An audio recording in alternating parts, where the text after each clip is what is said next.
Welcome back. A professor at UBC has come up with a new theory that may inject new life or even save your relationship. Her name is Elizabeth Dunn, Dr. Elizabeth Dunn, and she's a psychology professor from UBC. Thank you so much for coming in. Sure. First of all, tell us the name of what you've come up with. Well, the work is entitled The Hidden Benefits of Putting One's Best Face Forward.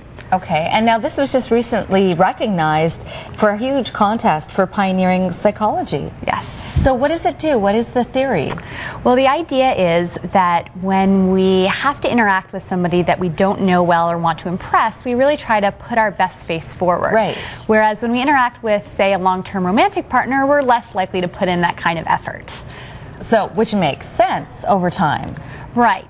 But unfortunately, when we sort of slack off and stop putting in that effort with our romantic partner, we may lose some of the benefits that we get from interacting with strangers. So I think we all get that because it's probably happened to all of us. So you actually lived through this firsthand with an ex-boyfriend named Benjamin. Yes. And you noticed that whenever he came home he was cranky, but then if you go out and meet a casual acquaintance, he'd perk up?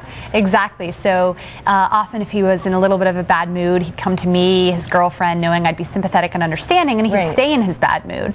But if instead we happened to interact with, a casual acquaintance, he would perk right up because you can't be cranky with somebody that you don't know well. And I noticed he'd actually pop out of his bad mood as a result of that kind of interaction.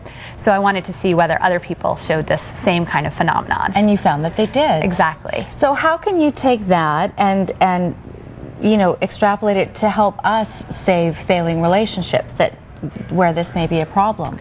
Well, what we did was to ask couples to just try putting their best face forward with their own romantic partner. So we said, pretending they were a stranger. Yeah, we said don't fake it, don't pretend, don't role play, but just try and, put in that little extra effort to put your best face forward the way you would with someone you just started dating or just met. And what we found was that after these kinds of interactions, people ended up feeling better following an interaction with a romantic partner than when they didn't try to put their best face forward. Really? Yes. So they actually got along better, they got out of the bad mood on their own, and they treated their partner more respectfully, I guess.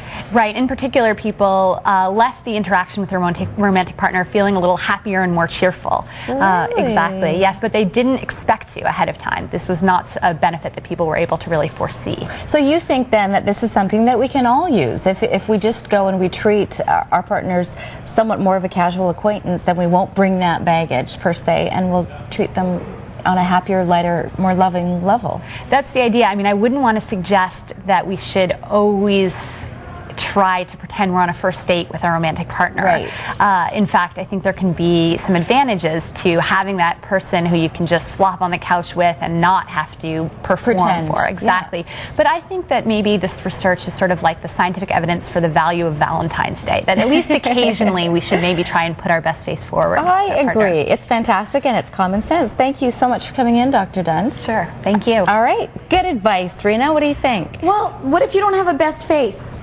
What are you talking about? What if you never try? What? What I'm saying is, what if you're one of those people that when you're cranky and you don't change for anybody? Well, you know and when what? you're happy, you don't really change for anybody. Okay, well, the next time you're cranky and you bring it home to your family, just pretend to be happier, and you may be happier. Most people do seem to be capable of doing this. They do. Okay, so you can do it too, Rena. You can do it. Okay. Just try. And I've never seen you cranky anyway, for the record. Yeah, well, because I'm typically not. Yeah, there you go. All right, so, okay, that's fine. I'll try it out. Doctor's orders. All right.